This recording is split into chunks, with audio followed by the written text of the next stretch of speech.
O eto, may nilantad ulit ang Net25, no? Binuking ang kalokohan ni Pinky, no? Ito yung matinding kalokohan niya, no? At napaka-importanteng bagay na dapat mapansin ninyo, no? Yung hindi notarized yung affidavit ng witness, no? Okay, sige. Nung siya ay Blue Ribbon chairman, ha, ang lakas niya makapansin sa mga oath-taking kung gaano pinapahalagaan at yung notarized dapat ng isang witness. Tama? Si Gutesa, ha, peki daw yung, alam mo pinakamasakit ng loob? Ito sabihin ko sa inyo. Ang isang bagay o isang tao, sino dito nakaranas ng budol? Dito, na budol-budol. Kasi minsan ako, may isa akong kaibigan dati, best friend ko, no? Ganito, no? Ako kasi abala ko, kumakain. Sa pinuntahan namin lugar, meron doon tindahan na kung saan, magiging busy ka kasi may mga pagkain mais, mani, pinya, iba-iba, busy ako sa mga tuhog-tuhog, no? May lumapit sa kaibigan ko ng bubudol-budol. Alam mo, magaling talaga sila mambudol, ha? O, sa unang sabi nila, hindi ka para ka nahi-hypnotize. Hindi siya literal na nahi-hypnotize. Yung sinasabi nila, naiinganyo ka. Gusto ibigay ng kaibigan ko yung cellphone niya dun sa kanyang kausap. Buti lumapit ako. O, teka muna, ano yan? Ba't mo kinakausap yan? Ba't mo, tumakbo bigla eh. No? Ano ibig ko sabihin? Pag ang isang bagay ngayon mo na narinig, humanga ka. Kaya ka humanga, ibig sabihin nabudol ka na rin. Tama? Yung ginagawa nito ni Pinky, yung ginagawa nila noon, akala nyo tama. Tama? Kasi ang ganda sa pandinig. Oo nga naman, peke yung notarized notaryo ni Gutesa. Wow, bago sa pandinig. Peke ang notaryo ni Gutesa at hindi pwedeng paniwalaan. Wow, bago pandinig. Nabudol kayo. Yeah? Pero kung babalikan nyo ngayon, naniniwala ba kayo may peking notaryo? Wala! Yung notaryo kay Gutesa, walang ibang masilip kay Gutesa. Alam nila kasi totoo yung si Gutesa eh. Kaya ginawa nila, peke yung notaryo. Okay, ganito. Ipalagay natin peke yung notaryo ni Gutesa. Ha, palagay natin. Ibig nyo palang sabihin yung sasabihin ni Gutesa, peke na rin? Hindi, di ba? Nabudol kayo. Hindi kami nabudol kasi alam namin ang totoo. Di ba? Okay, ganito. Sinasaway ni Pinky dati yung notaryo ng Gutesa. Kesyo Peki daw. Meron naman kay Saldico, hindi naman nakapag-oath yun. At walang notaryo. Si Saldico at hindi rin pwede mag-true video streaming. Yung pagiging testigo niya, no? So, sabihin, sensitive pagdating sa notaryo, si Pinky, sinisilip niya. Di ba? Napaka-importante ito, mababalikan nyo. Pero ngayon, harap-harapan, siya senator judges, hindi notarized ang affidavit ng witness. Di ba? Sinawayin ito, kinwestiyon ni Senate Presiding Officer Francis Escudero, si NBI Director Melvin Matibag kung bakit gumamit ito ng dokumento na hindi naka-subscribe o hindi pinanumpaan. Para naman sa defense team, sinabi ni Atty. Binluan na isa lamang ito email scrap o paper. Kahit na, ang gawin yung dahilan no? Yung dahilan dati kay Gutesa, hindi nyo pinapalagpas si Pinky. Hindi, sa bagay, si Binluan yan. Si Pinky tayo. Di ba? Siya judges dyan, siya senator judges, hindi niya sinaway. Teka muna, bakit hindi notarized yan, affidavit mo? Dating may ipit siya. Senator judges siya na, kaya tama sinabi niya eh. Tama sinabi niya sa isang komento, natatandaan sinabi niya. Hangang-hanga daw siya para nagsasalita yung mga kalaban. Hangang-hanga siya. Pag may nagseta daw na judges sa senador, nabobobuhan siya. Tama, kasama ka dun. Kasama ka dun, nabobobuhan ka sa sarili mo. Kasi sabi niya, pag may nagseta daw na senator judges, nabobobuhan na siya. O, kasama siya dun. Siya nagsasalita eh, hindi kasama siya. Siya una-una. Siya una-una tatamaan. Siya una nagsalita eh. Siya una nakaisip, di siya una tatamaan. Di ba? Kaya tama sinabi niya eh. Di ba? Nabobobuhan pag net senator judges. Kasi una, dapat ikaw napansin mo to. Hindi notarized ang affidavit. Pero ikaw, wala tayong problema dito kung hindi notarized tong kay Sarah. Ang problema, hindi mo sinisilip to. Di ba? Kasi pabor ka. Di ba? Ganyan po mga kababayak.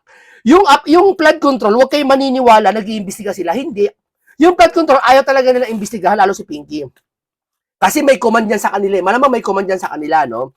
Okay, pakinggan natin ang Net25 sa kanilang paglalantad dito kay Pinky. Mag-nag-aaway-aaway na tayo. Wag kayo makipag-away. Yun yung mga nasa prosecution at depensa, nagkikindatan eh. Mm-mm. Di ba? Nagkakangitian. Kasi professional sila eh. Mm-mm. Tayo ay maging professional din sa mga pangyayaring ito. Aha. Professional followers. Ikawalong araw ng impeachment. Ay, kawalo pa lang ba? Ikawalo na. Kala ko isang na eh. Bukas pa yun. Wala pa bukas. lang bukas. Pero Wednesday. meron, okay, Wednesday. oo. Pero ngayon po, ang humarap ay si NBI Director Melvin Matibag. Yan. Siyang huling testigo ng prosecution para patunayan ang grave threat. Yan. Article 4 Yes. ng impeachment complaint. Madaming nag-abang sa testimonyang ito ni Director Matibag. Unang-una, yung kanyang posisyon ay hindi basta-basta investigador dyan. Tama. Siya ang chief investigator ng buong Pilipinas. Yes, siya talaga. Tapos, hindi ka naman, ngayon, anong kinalaman mo kay Sarah? No? Nagpalit talaga, no, ng ahensya ng, lahat ng ahensya, pinapalitan nila kakampi nila para madali makontrol. Sa madaling salita, yung ahensya na yon, pag kinontrol nila, yung ahensya na po yun, hindi kanila. Yung ahensya na po yun sa gobyerno ng Pilipinas. Yung gobyerno ng Pilipinas, pinamumunuan nila, ang tawag sa kanilang mga politiko. Ha? After ilang years, mawawala sila. Pero ang gobyerno ng Pilipinas, mananatiling sa atin. Tayo kasi nabubuhay dyan. Tayo nagbabayad ng mga tax. Pag may business ka, nagbabayad tayo. May trabaho ka, kinakaltasan ka. Tayo bubuhay sa kanila. Di ba? Pero ang masama nito, nagduluklok sila ng mga kaalyado nila at pag hindi nila gustuhan, ginagamit na weapon yon panlaban sa taong bayan. Yeah? Example na lang, saka nakakita, rally, may checkpoint. Eto rally sa EDSA. EDSA, dyan sa may EDSA, nag-rally ang ING, nag-rally, EDSA, dito sa White Plains, sa EDSA, at wala pang 1 kilometro, kulang-kulang, or more or less na 1 kilometro, may checkpoint. Saka nakakita nun. Di ba? Alam mo may rally, may checkpoint ka. Kung hindi ka pa naman ugong-ugong, may checkpoint ka, alam mo may rally. Maiintindihan mo yung first day eh. Hindi nakakuha ng permit, anya, okay. Yung pangalawa, may permit na eh. Magche-checkpoint ka pa rin doon. Ang masama nun, nagkaroon ng violation yung sasakyan, wala namang violation. Yung iba meron. Granted, okay, bawal yon. Tama, galing, palakpakan. Pero yung iba, malinis ang papeles, walang violation pero in-impound.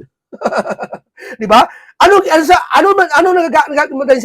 nagagamit yung ahensya panglaban sa kapwa-tao na kung saan yung taong bayan sila bubuhay sa ahensya. Sa madaling salita, ginigisa tayo sa sariling mantika.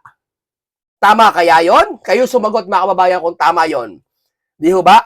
Kaya dito, Chief si Melvin.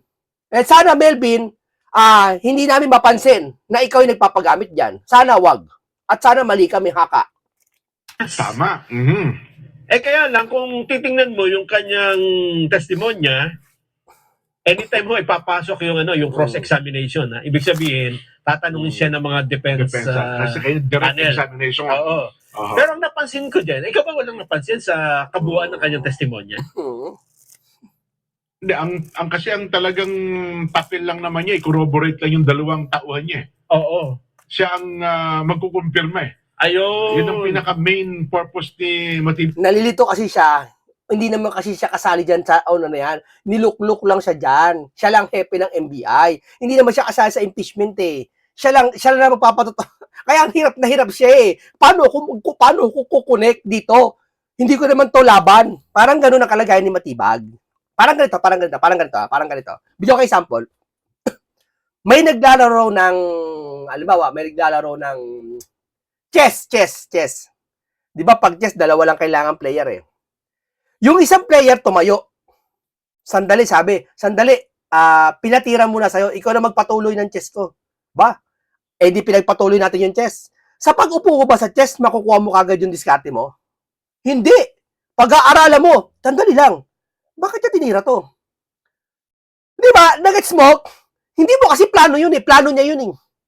Tapos pinatuloy sa'yo, teka muna, ano ba plano niya? Hindi ko gets. Bakit nakapwesto yung horse dito? Bakit yung bishop, nilagay niya rito? Teka muna. Mag-iisip ko na mas matagal. Yun na nangyayari. Kaya Matibag, ganun nangyayari. Hindi naman niya laban yan eh. Sinabak lang siya dyan. Kayo naman.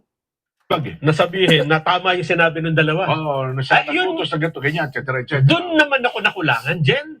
Ganun, bakit? Kasi dun sa presentation niya kanina, sa pagtatanong din ni Congressman Luistro, Mm-mm. nagsabi pa siya na bumuo pa sila ng task force eh. Mhm. Oo. Di ba? Para investigahan yon at ongoing pa nga yung investigation, di pa tapos. Yes, maapat atang sangay ng Mhm. NBI ang Tulong-tulong. pinagsama-sama. Pero alam mo ba kung ano ang napalitaw lang nila sa kanilang investigasyon? Na ano daw, napansin mo? Eh di puro video lang. Hindi ba? Inimbestigahan nila yung video Oho. ni Baste Duterte sa isang rally ng Rage Coalition. Oh. Inimbestigahan nila yung video noong mayor pa si Sara Duterte na nanapak ng sheriff. Oo. Inimbestigahan din nila yung video ng nagbabanta di umano ang Vice President kay Pangulong Bongbong Marcos at Parang kay gusto ata Romualdez. nilang na-establish na ang pamilya Duterte ay parang ganun daw ang image Aha. na kapag nagbanta ay parang itinutuloy Oh, yung yun kanilang mga sinasagawa. Eh kaya lang, Jen, Oo. bumuo ka ng task force para mag-imbestiga sa mga video. Eh di sana tumawag ka na lang ng mga vlogger. Diyan magagaling yung mga vlogger. Reaction video, di ba? I-play nila yung video tapos magre-react sila. Ganon. Mas magaling dyan yung mga vlogger. Yes, tama. Sana vlogger ka lang kumuha. Kasi nagmukha siyang vlogger eh. Nagre-react siya sa pinapanood niyang video. Ibig sabihin, hindi niya inaral yung video siguro. Inaral niya, nakalimutan niya sasabihin niya. Kaya, hindi sabing fishing expedition na sinasabi ko sa inyo. Fishing expedition. Na doon ka palang mangangalap ng ebidensya sa actual na napapanood mo, actual na nangyayari. Di ba sabi mo ganito, yung bahay na yan, maraming sira. Napaniwala mo yung mga tao, maraming sira yung bahay eh, no? Nung pumasok ka sa loob ng bahay, kasama mo na yung mga may-ari ng bahay, wala ka makitang sira. Ngayon, gusto mo panindigan, yung sinabi mo maraming sira yung bahay na yan, syempre kikita ka eh. Ang gagawin mo, maghahanap ka ng sira. Ay, ito ma'am, sira yan, oh. Di ba sabi ko sa inyo, sira? Oh, di ba? Sabi ko sa inyo kanina, di ba, bago tayo pumasok, maraming sira yan. Oh, nanguhula ka lang. Doon ka pala maghahanap ng sira sa sinabi mo. Yan, mamo, yung lababo, tingnan yung lababo, mamo. Tuklap yung tiles. Oh, di ba? Tama ako, di ba? Oh, isa pa, naghahanap ka pa. Ma'am, tingnan mo yung semento, oh, may crack. Oh, di ba? Tama sinabi ko, maraming sira yung bahay na yan. Chumamba ka. Fishing expedition. Bagaman gusto mo imbestigahan si Sarah, doon ka pala maghahanap. Yun ang tingin ko dyan, ha? Pasensya na. Yun ang tingin ko. Pagkakilala ko dyan sa impeachment niya. Kahit mo wala nanonood. Pasin nyo wala nanonood. Mas pinanonood yung ibang tatalakayan katulad yung tungkol dito, kala Pinky, behind the scene, no? Hindi, kasi... NBI director, dapat, ang inaasahan ko dyan, meron may papatawag. Di ba? May imbestigahan ka, ano ba talaga yung nangyari? Oho. Diyan sa rally ng sinabi ba talaga niya yan? Anong salaysay mo, di ba? Oo. Dun sa pabantang pagpatay, ano bang ginawa dyan, ha? Talaga bang binantaan? Meron ka bang alam na kinokontrata? Actually, yun ang huling tanong. Oh. Meron ba talagang kinausap? Pero tumagyan siya sabihin ko sino-sino eh. Dahil sa ongoing araw yung investigation. Mas concerned sila sa Pangulo kaysa kay Sarah. Dapat pares kay concern. Kasi sinabi ni Sarah, gurguri mo si BBM kasi may banta ako. Pag ginurgur ako, gurguri mo siya. So, ibig sabihin, dalawa may banta. May banta kay Sarah at si Sarah nagbanta kay BBM ng conditional. Paano kung totoo yung kay Sarah? May gugurgur sa kanya. Hindi kay concern? Yan ang sinasabi ko sa inyo. Na paghahalataan kayo. Parang ganito. Binato, yung kaklasmate niya, binato. Pag binato mo ako, babatuhin kita. Parang ganun eh, ha? Banta ba yun? Pag binato mo ako, babatuhin ka namin, yung mga kasamahan ko. May ano pala eh. Di ba sa mga estudyante, pagka ganon, sige, subukan mo. Di ba, minsan magsusuntukan sila, di ba? Parang nag-aambalan, dibdiban lang eh, di ba? Sige, pag sinaktan mo yung kaibigan namin, babatuhin ka namin. Hindi naman sinaktan, hindi, binato. Di ba? Sabi, parang ganun lang to. Ang ginawa niya, sige ganito. Binato, babatuhin siya ng classmate. Pag binato mo ako, babatuhin kita. Ang concern ka, dun sa naging kondisyon na babatuhin yung isang klase. Hindi ka concern kung ba't niya sinabi yung babatuhin niya yung klase kasi babatuhin din siya. Hindi ka concern. Samantalang seta, Concern ka sa Pangulo kasi binanatan ni Sara. Pero hindi ka concern na kung sakaling si Sara may banta talaga. Kayo naman, kailangan na matinding utak dyan. Kababayan, ang kasong ito ay nakasalalay sa isang ebidensya na ongoing investigation pa. Meron bang ganon? Na ikaw ay iniharap na sa korte. Oho. Ikaw ay gusto ng hatulan, Oo. pero pag tinanong, nasa ng ebidensya nyo, ine-investigahan pa po. Pwede ba yun? Kung talagang may kinausap. Pero sabi, meron daw eh. Ayun. Ano anyang mukha? Yun. Pwede ba yun? Saka ka pala mag-ini-imbestigahan pa po. Hindi nyo, no? Oh, kasi fishing expedition kayo. Diyan lang kayo nangangalap ng ebidensya sa oras mismo. Parang ganito, bigyan ko kayo sa analogy.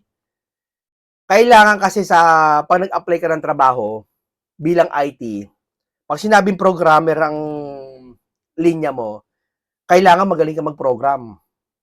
Pagpa-practice, ano ka doon? Sige nga sir, type ka rito. Sampulan mo kami ng magaling ka mag-program, saka magaling ka mag-design. Papakita mo sa kanila magaling ka mag-design. Ito, ito tingin nyo, magaling po ako mag-design. Siyempre, design ka sa screen, no? Ngayon, hindi ka pala magaling mag-design. Doon ka pa lang nag-aaral sa oras mismo ng pinapakita mo sila, doon ka pala on the spot ka. Ganon. Your Honor, pasensya na po kayo. Yun yung sinasabi ko dyan. Kaya ko Oo. ako ang... Sa bagay, wala ako doon. No? Kaya ako magtatanong. Yan ang tatanungin ko, di ba? Ganon. Oo. Kayo ay NBI director. Pero ang inimbestigahan nyo, puro video lang.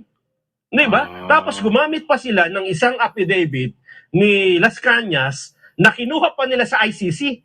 Las Cañas ba yun? Oo. Na nagpapatunay na may binuong, ano ba yun? Double Task death force. squad. Oo. Task force naman daw nung panahon pa ni Yes. Senador Bato, Colonel Bato, at noon ay Mayor Inday Sara. At doon Oo. ay napatunayan, inamin nila na ang affidavit ay walang pirma, hindi notaryado, walang notary. Nako, yan ang mahirap. On the spot lang kasi talaga. Hindi pinaghandaan. Kaya hindi, alam nyo, alam namin hindi kayo eng-eng. Alam namin, pagpapagawa kayo isang bagay, nakanotaryo yan. Kaso hindi nyo na notaryo, siguro baka kagagawa nyo lang oras lang pagitan. Di ba? Baka ganun yan. Guys, yun ang naiisip ko ha. Hindi naman ganyan kaing-ing yung mga yan, parang hindi panotarize. Sino lang ba yung panotarize mo? Di ba? Wala naman masyadong bayad yun. Ang dali-dali na no. Kayo, mga attorney, di ba kayo nag-notarize?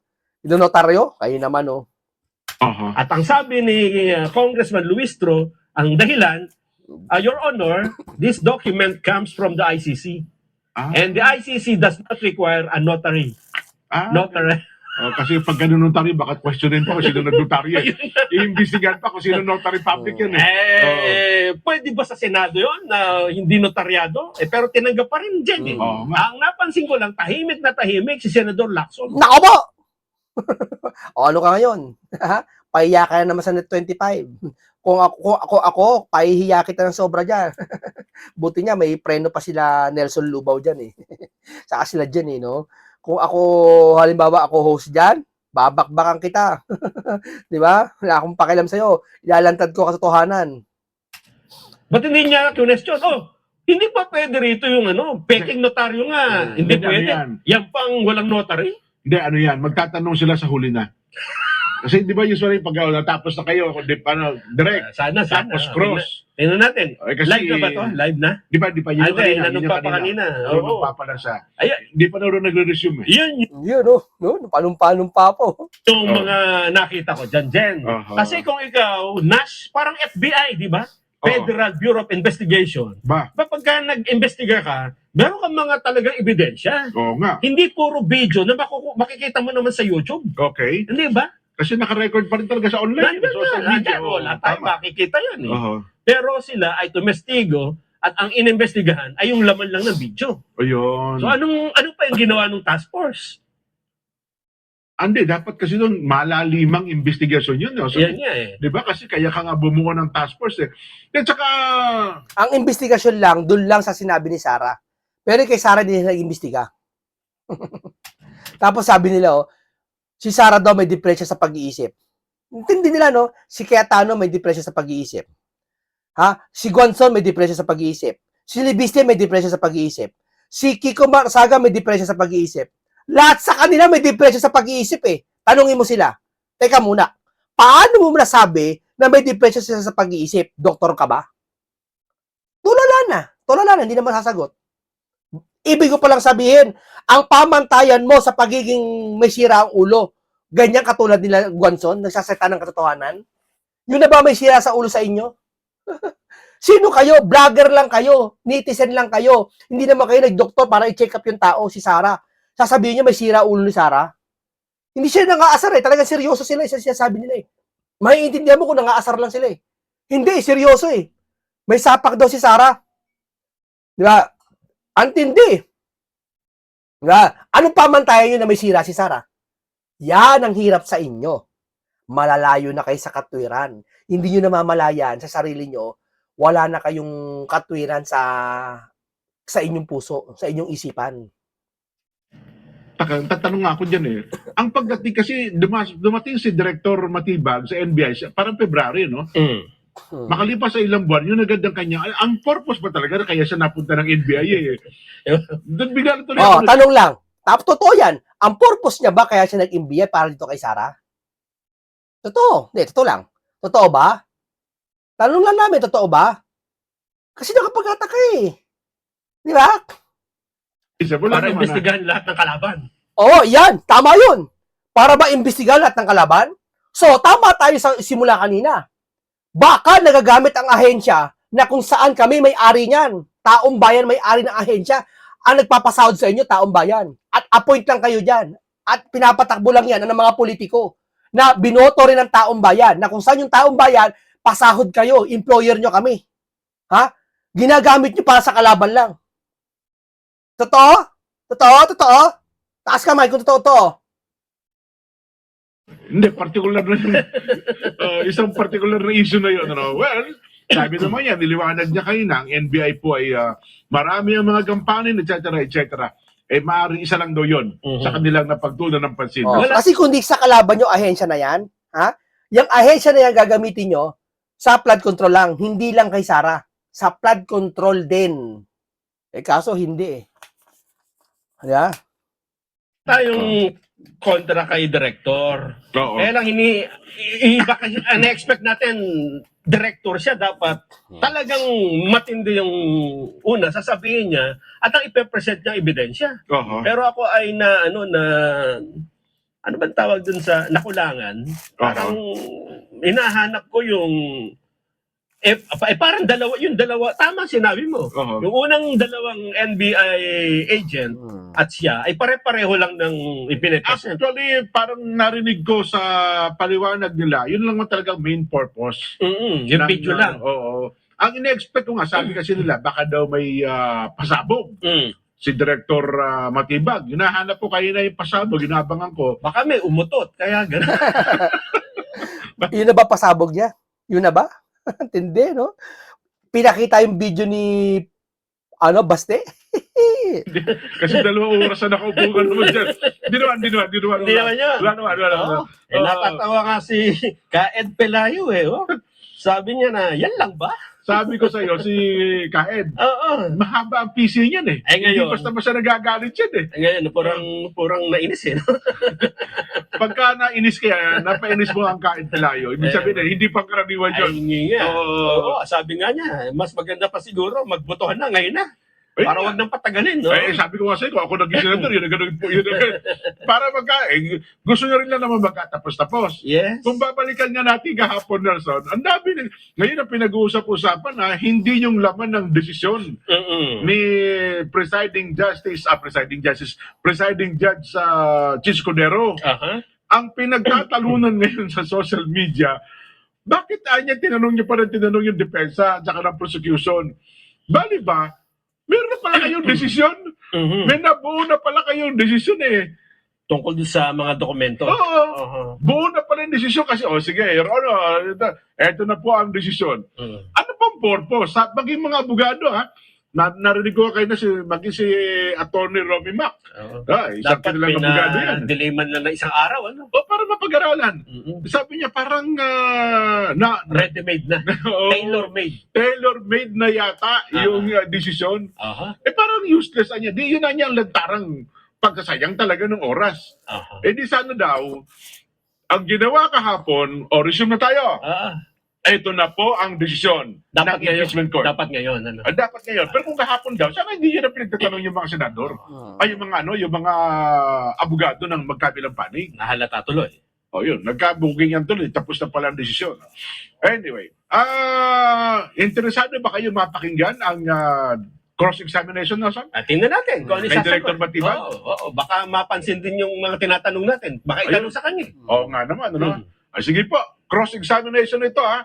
Abay, naloko na. Inalaw ang affidavit ni Las Cañas na unsigned at hindi siya notarized na ipresenta ni Matibag Di ba? sa impeachment trial na unsa na ni. Ha? It is a mere scrap of paper. Walang ba? Naku po. Dahil hindi naman daw yung katotohanan yung pinag-uusapan. Akala ko ba katotohanan ang hinahanap ninyo dyan? Di ba? Yan sila. Nangangapangalan sila sa oras mismo ng trial court, yung impeachment na yan. Doon pala sila nangangapa. Sana makita ng kataas-taasan ng hukuman to, no? Na nagloloko lang tong mga to, no? Niloloko lang tayo ng mga to, eh. Pinapahaba lang, eh. Para pagtakpan yung flood control issue, eh, no?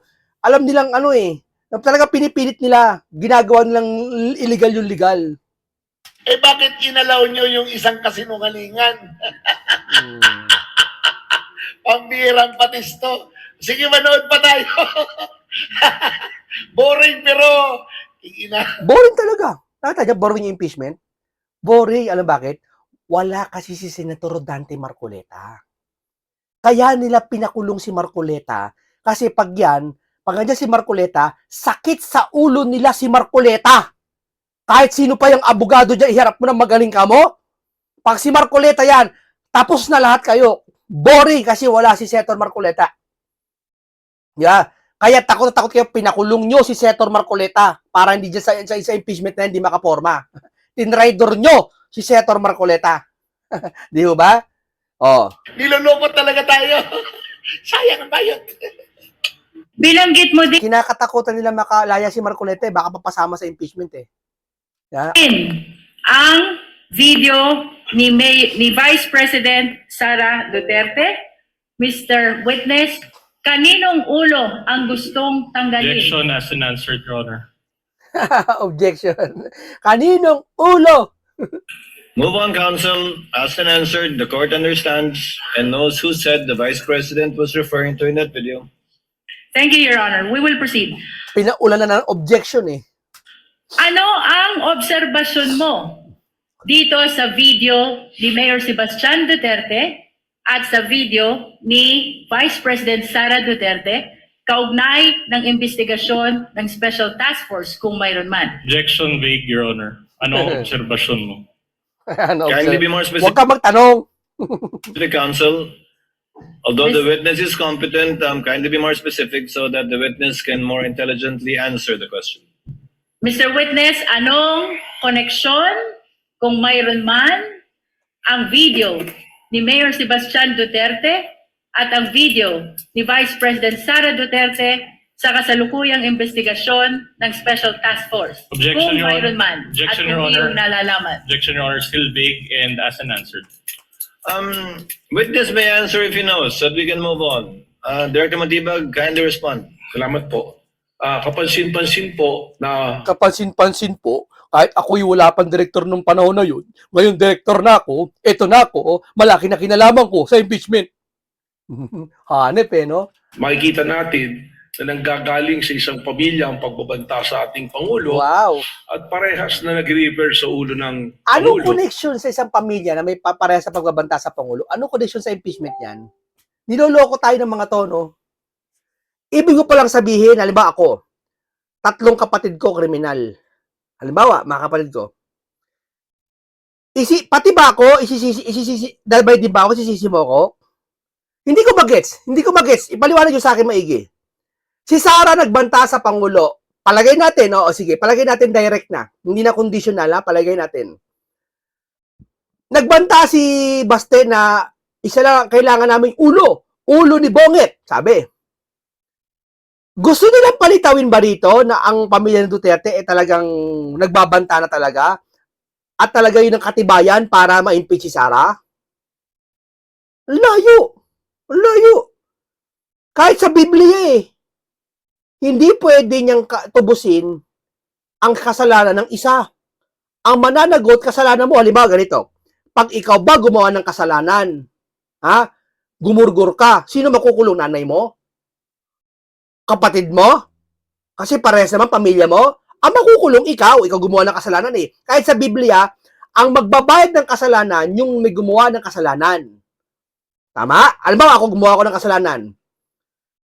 Ang magbayad ba yung kapatid ko? Mapupunta sa impyerno, ako sa langit? Kasi binayaran niya kasalanan ko? Ganun ba yon? Ano ibig ko sabihin mga kababayan? Yung bang kasalanan ni Baste na binantaan niya ang Pangulo o kahit si Pulong, kasalanan pa rin ni Sara yon? Si Sara pa rin magbibinipisyo nun? Para ma-impeach? Ganun ba yon? Wala biblical, wala scientifical, walang psychological, walang sense. Haka-haka, kanila lang yun. Kanila lang yun. Ang problema, pinaniniwalaan ng iba. Kasi bakit? Wala kasi marinig yung iba tulad ng sinasabi natin na makatwiran. Sabi ko sa inyo, magiging matalino lang ang isang tao pag nakarinig ng mga salita na nakakatalino. Yeah. Kung kaya naman, iniisip po ba namin kung meron pang kasabwat o may sabwatan sa pangyayaring ito, sapagkat gaya po ng aking binanggit na noong November 23, binanggit po ng ating Presidente na meron na siyang kinausap para pumatay sa ating Pangulo at pumayag siya. Pumayag siya, over, game. Pero ba't niya sinabi yon? Bakit niya gagawin yun na meron na siya kinausap na gugurgur dun sa taong gusto niyang gurgurin? Kasi nga, may gugurgur din sa kanya. Ang pangit nito, hindi nyo naman inimbestigahan kung sino gugurgur sa Vice President. Ang inimbestigahan nyo lang, yung gugurgurin yung si Bonget. Mali. Hindi patas. Kaya ito po ang amin pong tinututukan sa task force namin pong itinatag. Objection, Your Honor. May kinikilingan. Ang masama nito, ahensya pa ng gobyerno. Nakaupo pa, pinakamataas na ahensya sa NBI. Dapat wala kang kikilingan. Dapat imbestigahan mo rin yung kung ba't niya sinabi yon. Ba't sinabi ni Sara yon? Kaya pala sinabi ni Sara yon kasi may gugurgur din sa kanya. Tanong, dalawa lang yun. Kung totoo may gugurgur kay Sara o hindi, iimbestigahan nyo. Kung totoo talaga may gugurgur sa kanya. Baka naman talaga meron. At napagbibintangan niya lang ang presidente. At dapat mapanagot din yung gugurgur kay Sara. Kaso wala Ang investigasyon lang, doon lang sa gusto nyo imbestigahan Yun ang tingin ko yun ang teorya ko We would have to object as to the answer being non-responsive, and we would like to move, Your Honor, that it be expunged from the records. Your Honor, the witness has answered already, and that should form part of the transcript of our trial today. Then we move to strike it off, Your Honor. The objection is overruled and the motion to strike is denied. Let it remain in the records for the appreciation of the senator judges as to the weight they will give that particular part of the witness's testimony. We will submit, Your Honor. Mr. Witness, binanggit Councilmember mo Sid. kanina na may kinausap ng tao ang Vice Presidente. Ano ang kahalagahan nito sa inyong investigasyon sa Special Task Force? Kung mayroon man. Sapagkat ito po, yung amin mismong tinitingnan, sapagkat ang tingin nga po namin dito, that the threat is serious, active, and continuing doon po sa banta sa ating presidente. At dahil ito ay seryoso, aktibo, at patuloy na umiiral, ay nagiging banta na rin po sa ating pambansang seguridad. Aktibo daw no? Aktibo. Aktibo talaga. Asan na aktibo? Pag aktibo, may nangyayari na. Kayo naman, Niloloko nyo kami, Okay, nandito lang po mga kababayan at tapos na po tayo, Maraming salamat po sa inyo at nakita natin talagang si Pinky tahimik. Kahit walang notarize yung affidavit ng witness, Talaga dito mo makikita talaga, ayaw nila, yung gusto lang nilang panigan, papanigan nila, Okay, isang komentaryong punong-puno ng karunungan at kaalaman at isang talakayan na napakamakabuluhan. Ingat lagi, paalam sa inyong lahat.